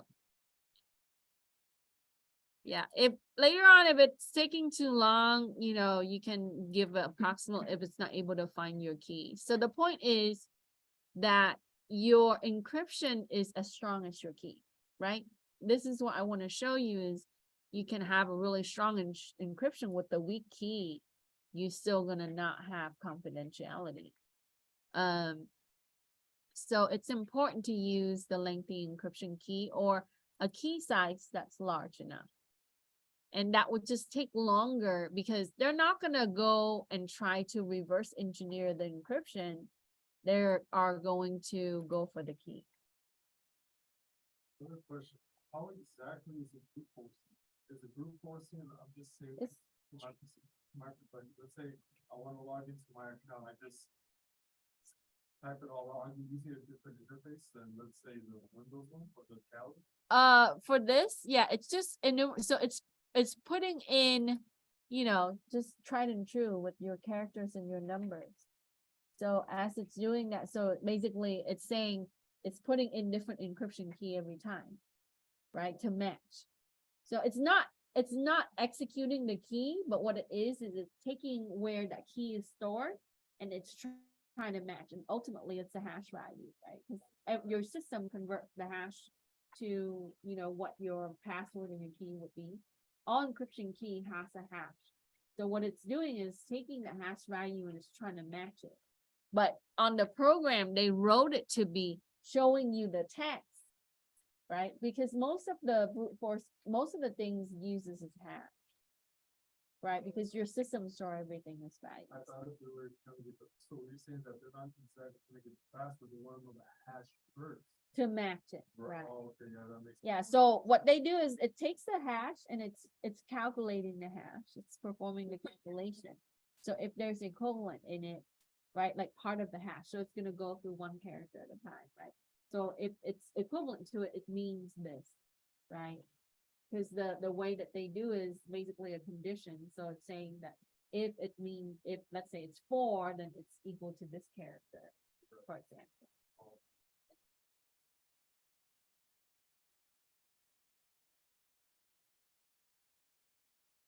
And then if it doesn't reach, you can always end it, but, so if you have a very lengthy key, that can go forever. So the guess is, but if, let's say someone uses like a 4-digit key, and I tried to do that yesterday, 1, 2, 3, 4, it guesses very quick. Why is that if it's using a hash? What if the hash, regardless of the key length, translates to basically the hash with the name of the security or what? But hash is still a numerical value. So you have to think about everything breaks down to 0 and 1 in binary structure. And so with that hash, even if it's a different algorithm, right? So what it does is it calculates and compares. So it's gonna say if this is equal to this, then it's an exact match for the pattern. So basically it's trying variation of a pattern, right? So it's just like, it could be randomly generated, depending on how they seed it. So yeah, it's gonna use a certain seed where it starts, and then it's gonna plug in. And I'm assuming that they're randomly generated, because if you do like sequential, that's gonna take a long time. So, and then also criteria would be like the size of the hash and so on. So, for this particular tool, it's written to guess its own. So they already have a predetermination how big it is, right? ccguess is part of ccrypt. So that command is basically used to guess its own storage. It's written in Python, actually. Oh. I dug a little deeper. There are a lot of tools that you can use API with, and this one, like, I started looking into. So it's actually C, and then with now a lot of the updates is still Python. But like on the next one you're gonna see for hash ID. So now they call it hash ID. It used to be hash integrity. Hash identifier. That one is also in Python, and that's a SHA-256. So you can basically ID or fingerprint a hash using hash ID. So let's say that you have a hash string. Oh, really? It did? Yeah, crashed. Okay. Yeah, mine stopped working. Maybe it's just RAM related.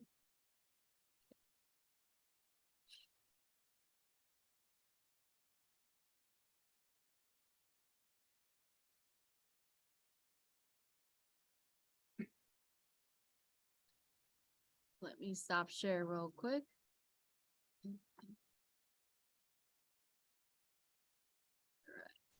Pause. So just record what you, if it's paused at a certain, it did say, so mine is not even close. It did say that there's more 2 digits and then it's done. It's not able to guess it, but it did have this many try. Can you see that? All right, 515,386, 321 combo. It did.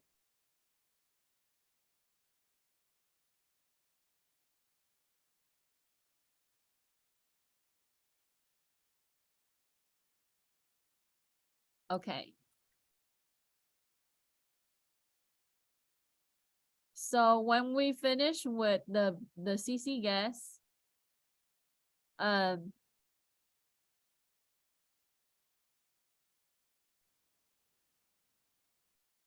that will be this part, right? If your thing paused, you can close your terminal and reopen it.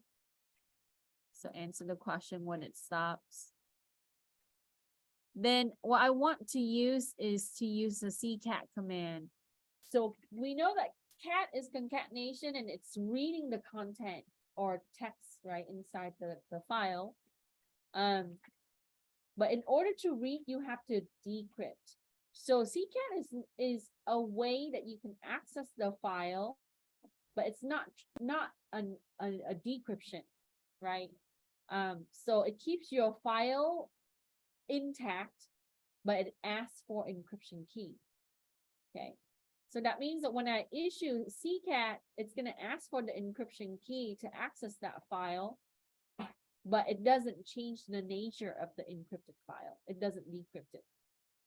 Okay, compared to CC decrypt, that's really changing it back to its original state before the encryption.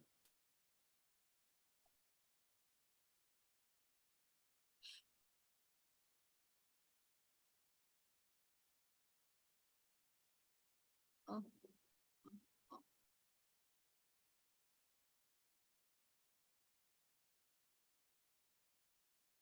Edit full screen, hold on, sorry. Please share. Box. Yeah, I think it was. No, I don't think. didn't stop and then it started again. Yeah, sometime it does that. It could just be the system itself, but.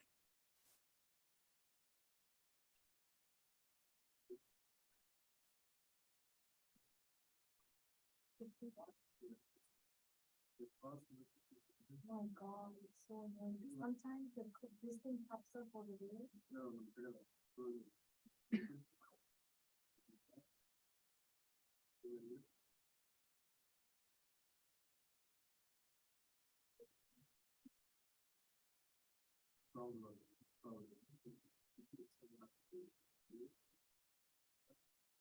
It's bad that I think it can pop over there. It's like when I hit screenshot on this, like Yeah, it has the button. right now control. it's good. Like I saved it. So then I go here and it's right here and I can just drag it. That's how fast it is. So this is faster, but sometimes when I It doesn't swing- remember. Yeah, it either won't remember or like this thing pops up on the virtual box and then that ruins it. And then Yeah. But this Yeah. is faster when it works right. Yeah. So you're snipping till work. It forgets it or. Yeah, yeah. I use Snip because sometimes screenshot, if you do too much, right, it won't remember. Or Yep. sometime when you go from window to window, it won't I remember. just So, have like the file open where it already goes to just drag it, but. yeah, that helps it too.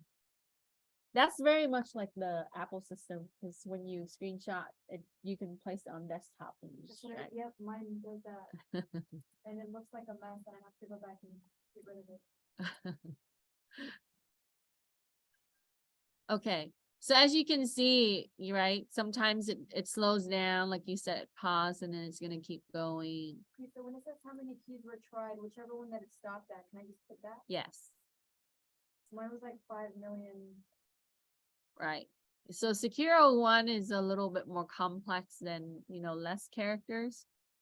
And then you can close out your terminal, or you can, end the process and then start another one. So it wasn't a match. If you give it time, it will match. It was- Yeah. This one is, it takes time, but if you try with a lower encryption or a less character encryption key, it would. Then you are gonna use CCAT private. So when you issue this command, like I said, it's gonna try to read the file, so it's gonna ask you for the encryption key, but it doesn't decrypt. Okay, so that's the difference between the CCAT command compared to the CC decrypt. And again, you just look at the file extension to see if it's encrypted or not. If it has CPT, that means it's still encrypted. If it has just .text, like the original extension, then oh, so I was really tired. I was typing this at like 2 a.m. and I had like a 12-hour day yesterday, so encrypted or decrypted. That's why I meant. Or 54. So you made this exercise entirely yesterday. No, I had it written. I always change up my lab. I wrote something and then I was like, no, I don't like this. So I went back and so as you go back and redo something, I have to retest it. So I have to go through and then I'll be like, oh, I wanted it to use this, but not this, so I have to retest it, because I want to make sure that the steps are like cohesive, because sometimes like, you know, you add something in and it doesn't even make sense, so. But I write most of my own lab. And that takes time. I talked to Skip at RCC and he's like, that's crazy, Casey, how do you find time to do it? But like, if I find things are interesting to me, I'm very motivated to test the lab. So I'm like, oh, I should add this tool for them, or, you know. And because when I looked at some of the stuff, because when I looked at my lab and then I looked at the cloud lab to see if it's comparable and it meets the CYSA or the certification, like their lab just like, oh, define this, and they have like a short activity on how you just set up the firewall. I'm like, how boring. So yeah, we can do firewall in Linux. That's easy. I like to do Linux because number one, it's a lot faster to do virtual machine. Number two, you're gonna use it a lot anyway. And then number three, it's something that students don't regularly use. So it's always a good thing to learn it. So, all right. So let's talk about integrity and hash. So this is also a really important area. So when you get to this part C, you're gonna make a file. We already know how to do that. You're just gonna do a cat arrow test.txt. You can also do an echo command. There are many ways to do. Touch is another way. And then you're just gonna append this. This is a test file, very similar to what you've done in the last two parts. And what I want you to do is I want you to be able to know how to generate a hash for a file. People talk about it all the time, and then I thought about it and I'm like, I don't know if my students ever learn how to generate a hash directly in a Linux terminal. So yeah, part C is what I rewrote. So you are going to generate a hash, and you can simply use a built-in tool in Kali, not in. So if you use Ubuntu, you have to bring it in. Okay. So you are going to use the SHA-256 sum test. It's a way that you can generate hash. You can generate any type of hash that the application support. Okay. So once you generate it, it's going to give you a long string of hash, and that's what you're going to submit. Then you are going to use the hash identifier to ID or fingerprint it. So if I have a string of hash and I don't know what kind of hash it is, then I just use hash ID, plug it in. There are plenty of tools online that does that, right? So it is limited to what it supports. So you're gonna see hash ID, and then when you enter hash ID, it's always gonna keep checking your hash. So to get out of it, you have to press Control-Alt-T. That takes you back to your terminal. So if you press Control-Alt-T now, right, it might take you back to your terminal and terminate whatever that was going on. It opened up A new terminal, that's correct. So after that, you are going to edit the file. So when you do that, you just simply do cat arrow test.txt, and then add in the line, this is modified, hit Control-D. And what that does is ideally when you modify a file, when you regenerate that hash, it doesn't match. And that's the idea. Okay. So when you fingerprint it, you should see it different. So I also introduce you to another tool called HashDeep. So when you do capture the flag or NCL, now you know some of the tool for hashes in Kali. You can also go to the category for tools in Kali. So I listed some of the features, but you can go to their information on Kali about HashDeep. So HashDeep is really good at comparing hash sums. So you can tell it to compare this file hash. And it's going to tell you. There's an MD5 one or other hash algorithm that's applied, it's going to show. Okay. And after that, you just shut down. So I will come back up to where we were. I think we were at the guess. So if you want to open a new window, right, for terminal, just do Control Alt T.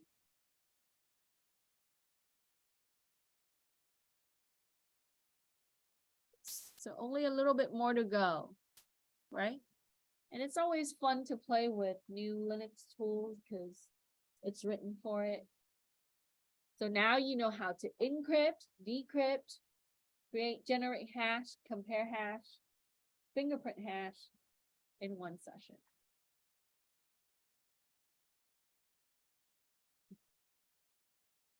But if you want to utilize it more, it's best that you refer to their documentation and then use other options or switch and play with it, right? What if you want to do a hash attack?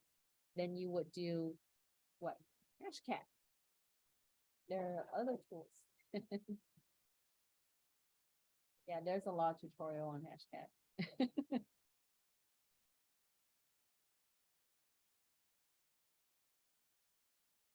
Any questions?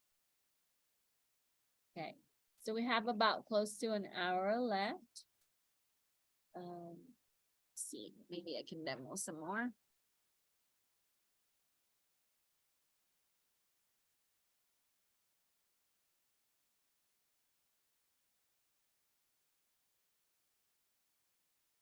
Yeah, so if you want to just stop it where it was, right, just record the number or how it was there. All right, so I'm going to use this to be able to go to the next part. So ccrypt private.textcpt.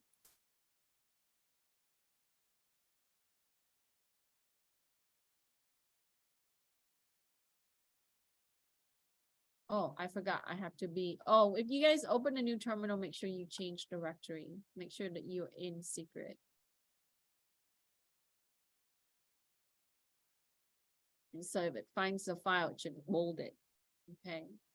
So we're gonna do ccat. What is it? Private.txt.cpt. And then I give it.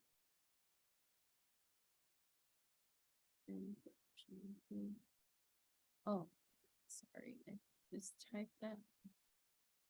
Press the hash deep is biometric one, or which one is that one? Hash deep is the compare one. Oh, Yeah, but it does do the others. It does do other stuff too. So basically, it compute the value and it try to also match the values. Yeah, so if you notice that if I use cccat and I give it the encryption key, it lets me read the content, right? If I have the encryption key. And so sometimes, you know, an unauthorized user, they might try to guess your key. And once they have your key, they just use cccat to be able to access your file content. Okay, so the key is what they want. But if I look at my file, it's still encrypted. So that's different. Then we're going to do hash ID.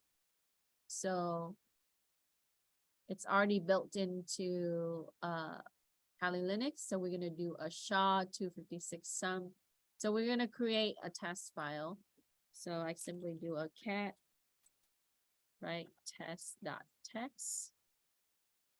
This is my test file. And then press Control D.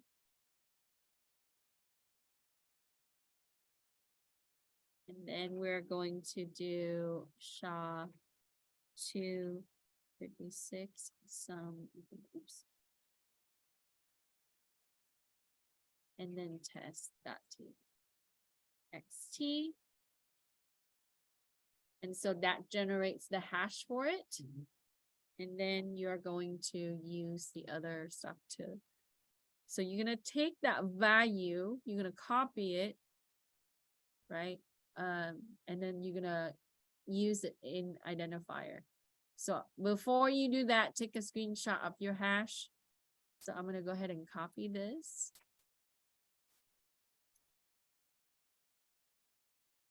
And then I'm gonna open up my hash ID.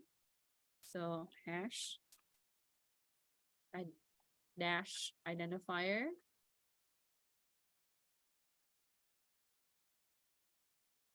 And then I want to paste my hash in here. Press enter. Oh, is it not finding it? It should. Copy selection. It did for me yesterday.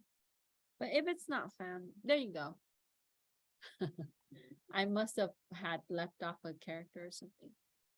With that information, what exactly would So this is part of your discovery process, is to find as much information as possible.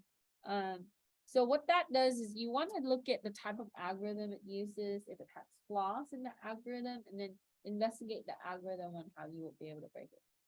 Yeah. So the more you gather, so now I know that it's SHA-256. So now maybe there are other tools I can use for SHA-256. Or, you know, maybe I have to build my own tools. Right. So that really determines what's your next step. And sometimes you get to the next step, you're like, oh, I don't have enough information, you go back. And does SHA-256 have any vulnerabilities, I guess? Sure. Yeah. Everything has flaws. So the research part comes very important, right? Then you would go back and you would see how they write the algorithm. Was there any other people who found? Ooh, So the community and Right. the resources, and other tools, and sometimes there's, you know, forums and channels that you can tap into to be able to access those tools. So yeah, that part takes the longest.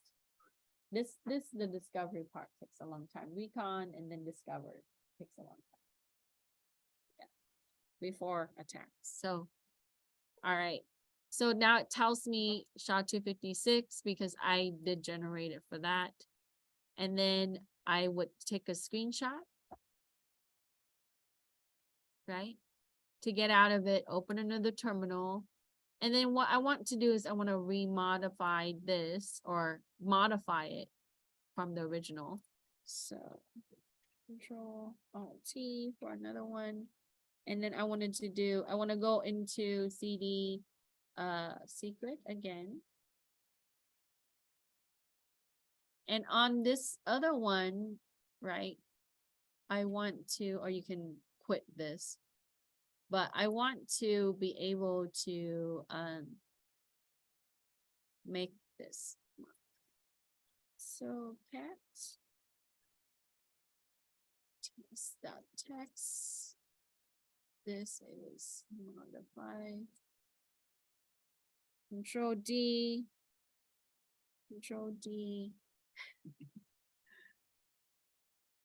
And then I call up hash deep.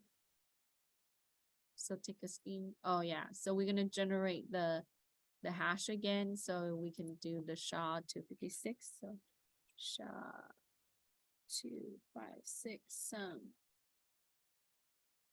test.text. So notice that earlier I had a 9 or an 8. I'm sorry, an 8 at the end. Now I have a 1, 2. So that's different. Okay. And then we'll do a hash deep. And the switch for that is just the file name.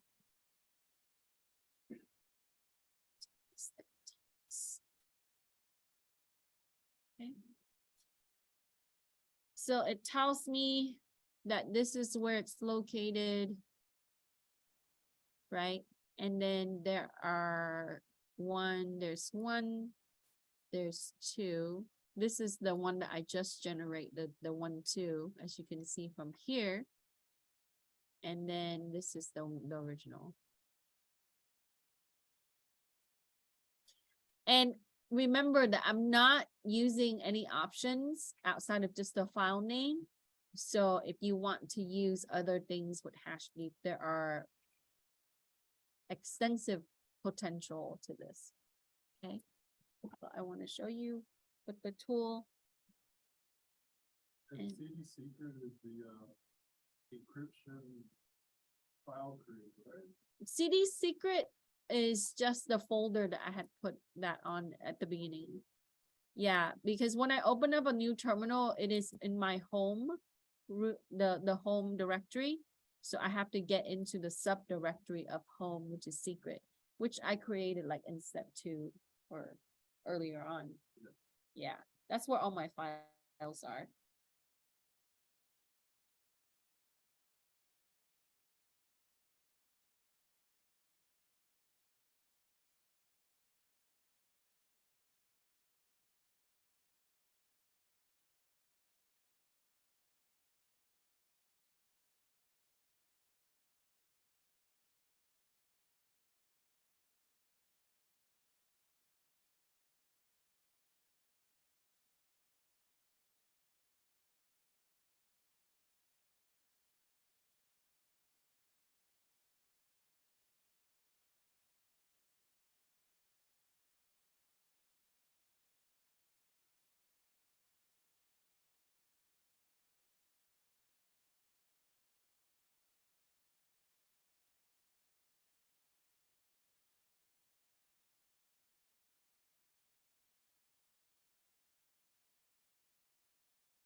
Any questions? Let me know. We have 1, 2, 3, 4. We're missing one. There's one online.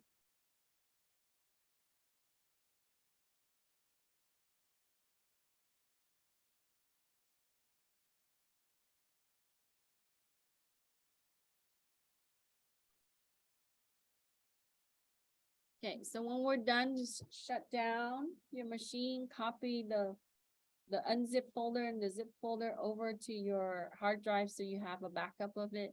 Put your name on the drive box. And then you're set. You can stick around and hang out for a while. I'll be here till about 6 o'clock. Tell if it's changed, if the hash value changed. Yeah, the number changes. What's next?